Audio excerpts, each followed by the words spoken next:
Hello. ആടാ പിന്നെ നീ അന്ന് അയച്ചു തന്ന നമ്പേഴ്സൊക്കെ ഞാനൊന്ന് നോക്കിയായിരുന്നു കേട്ടോ. അതിനെക്കുറിച്ച് കുറച്ച് കാര്യങ്ങൾ എനിക്ക് നിന്റെ അടുത്ത് പറയാനുണ്ട്. നീ എത്രയും പെട്ടെന്ന് ഇങ്ങോട്ടൊന്ന് വരണം. എന്താടാ, എന്തെങ്കിലും പ്രശ്നമുണ്ടോ? എടാ അതൊക്കെ ഞാൻ വന്നിട്ട് പറയാം. എന്തായാലും നീ എത്രയും പെട്ടെന്ന് ഇങ്ങോട്ടൊന്ന് വാ. Okay okay. അബി, അബി ഒന്നിങ്ങ് വന്നേ.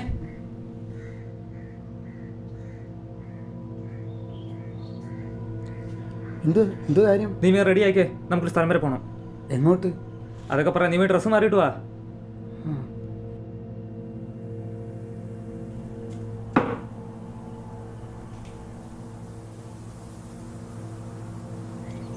എന്തൊരു വെയിലല്ലേ. ഇവിടെ എങ്ങാനും ആരെങ്കിലും ഉണ്ടോ എന്ന്. ചേട്ടാ ഒന്ന് നോക്കുമോ? ഞങ്ങളുടെ കുറച്ച് പ്രോഡക്റ്റ്സ് ഉണ്ട്, ഒന്ന് നോക്കുമോ? പൊന്നുമക്കളെ, ഇപ്പോൾ സമയമില്ല. ഞങ്ങൾ അർജൻറ്റായിട്ട് സ്ഥലത്തോട്ട് പോവാ. നിങ്ങൾ അങ്ങോട്ട് പോയാൽ മതി. അച്ഛനകത്തുണ്ട്. ചേട്ടാ ഒന്ന് നോക്കിയാൽ മതി. ഇല്ലില്ല, അച്ഛനകത്തുണ്ട്. നിങ്ങൾ പറഞ്ഞാൽ മതി. എടാ പോട്ടാ, പോട്ട്.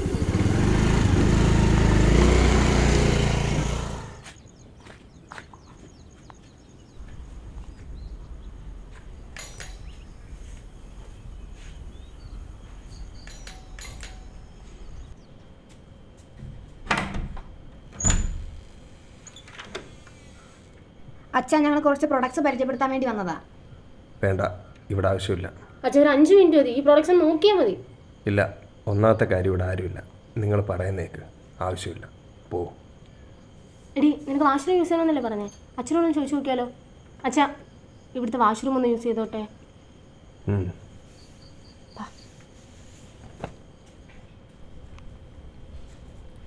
ചില്ല.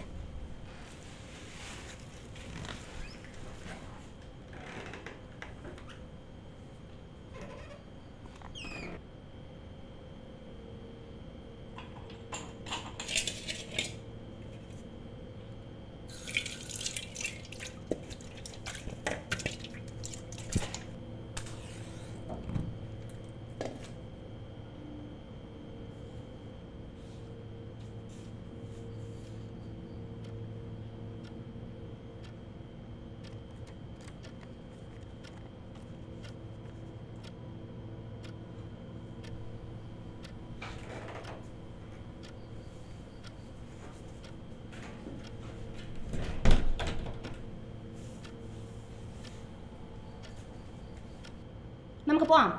അച്ഛനോടൊന്ന് പറയണ്ടേ? അച്ഛാ,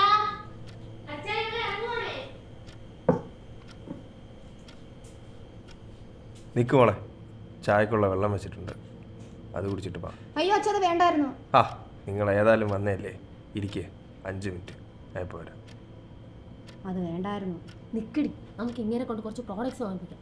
അത് ശരിയാ. ബാ.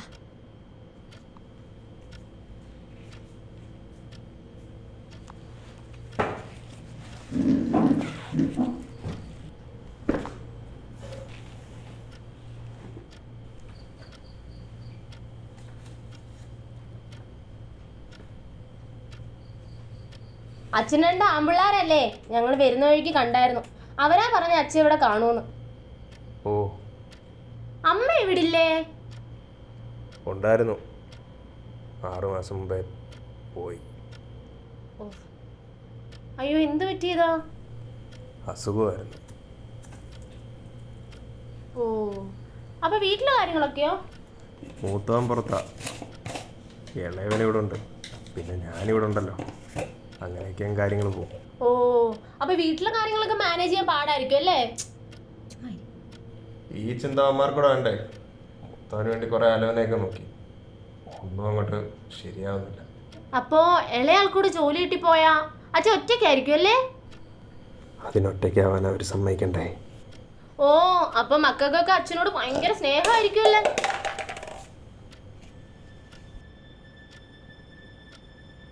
അതിന് അവരുടെ കാര്യമല്ലല്ലോ ഞാൻ പറഞ്ഞേ.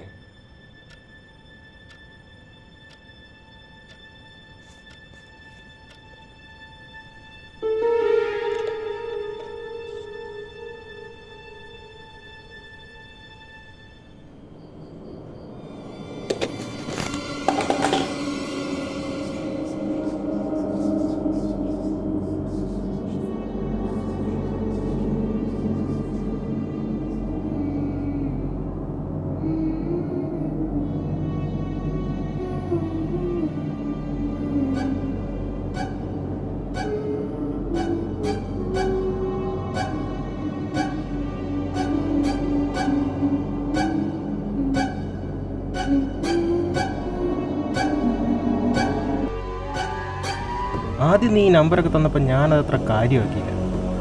പിന്നീടാണ് ശ്രദ്ധിച്ചപ്പോൾ മനസ്സിലായത് അതിനൊക്കെ ഒരു പാറ്റേൺ ഉണ്ട്.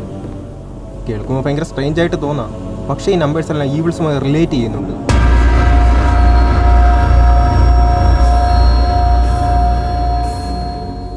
ഈവിൾസോ? അതെ, ഇത് നീ പറഞ്ഞ മറ്റ് ഇൻസിഡൻസും എല്ലാം കൂട്ടി വായിക്കുമ്പോൾ അച്ഛനേതോ പൈശാചിക ശക്തിയുമായി കമ്മ്യൂണിക്കേറ്റ് ചെയ്യാനുള്ള ശ്രമമായിട്ടാണ് തോന്നുന്നത്. എത്ര നാളായി അച്ഛൻ ഇത് തുടങ്ങിയിട്ട്? കുറച്ച് ദിവസമായി. അധികം വൈകാതെ തന്നെ കാര്യങ്ങളെല്ലാം ഹാൻഡിൽ ചെയ്യണം. മുറ്റത്ത് കളം വരയ്ക്കുന്നത്, രാത്രിയിൽ കേൾക്കുന്ന മന്ത്രങ്ങൾ, ഇതെല്ലാം അച്ഛനെ ശക്തിയോട് കൂടുതൽ അടുക്കുന്നതിൻ്റെ ഭാഗമാകാം.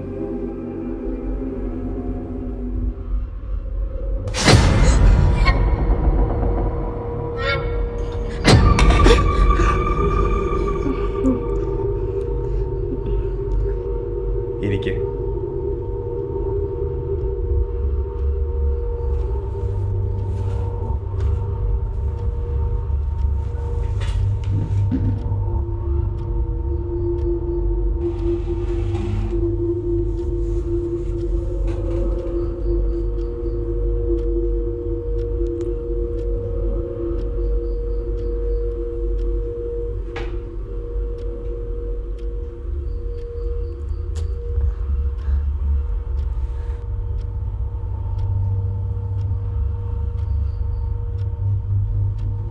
അച്ഛനതൊക്കെ ഒരു ബുദ്ധിമുട്ടായല്ലേ? ഓ, എനിക്കെന്ത് ബുദ്ധിമുട്ട്? ബുദ്ധിമുട്ടൊക്കെ നിങ്ങൾക്കല്ലേ. ചായ കുടിക്കേ.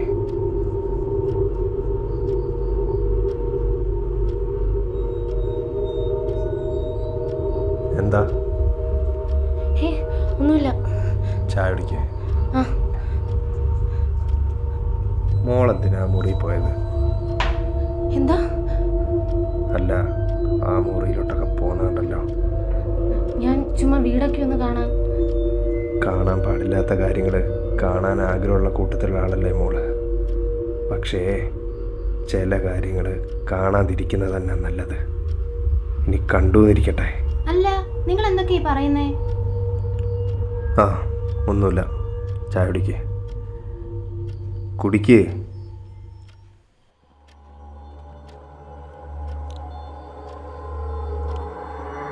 മോള് ചായ കുടിക്കുന്നില്ലേ?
മറ്റ് പല ഏരിയകളിലും ഇത്തരം കേസുകളെക്കുറിച്ച് ഞാൻ കേട്ടിട്ടുണ്ട്.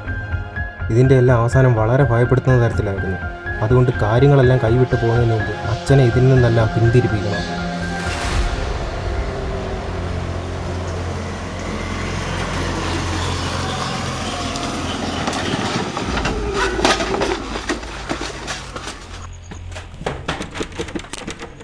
തുറക്കുന്നുള്ളടാ അച്ഛാ.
അയാളുടെ ലക്ഷ്യം. വിഷം കലർത്തിയ ചായ അരവിന്ദും അഭിരാമും കുടിച്ചിട്ടുണ്ടായിരുന്നു. എന്നാൽ വളരെ കുറഞ്ഞ തോതിലുള്ള വിഷം മാത്രമാണ് അരവിന്ദിന്റെ ഉള്ളിലെത്തിയത്. ഇതിനാലാണ് അദ്ദേഹത്തെ രക്ഷിക്കാൻ സാധിച്ചത്. ശരിക്കും ഇത്രയും അറിവുള്ള ഒരാൾ തന്നെ ഇത്തരം ഒരു പ്രവൃത്തി ചെയ്തു എന്നുള്ളതാണ് ഏറ്റവും ആശ്ചര്യപ്പെടുത്തുന്ന കാര്യം. വിശ്വാസത്തെ പ്രതീക്ഷയുടെ ഭാഗമായി കാണുന്നതിന് പകരം ഇതിനെ അന്ധമായി കാണുകയും ദുരുപയോഗം ചെയ്യുമ്പോഴുമാണ് ഇത്തരത്തിലുള്ള പ്രശ്നങ്ങൾ ഉണ്ടാകുന്നത്. പെരിങ്ങള്ളൂർ നരബലി ഇത്തരത്തിലുള്ള സംഭവങ്ങൾക്ക് ഒരവസാനമായി തീരട്ടെ.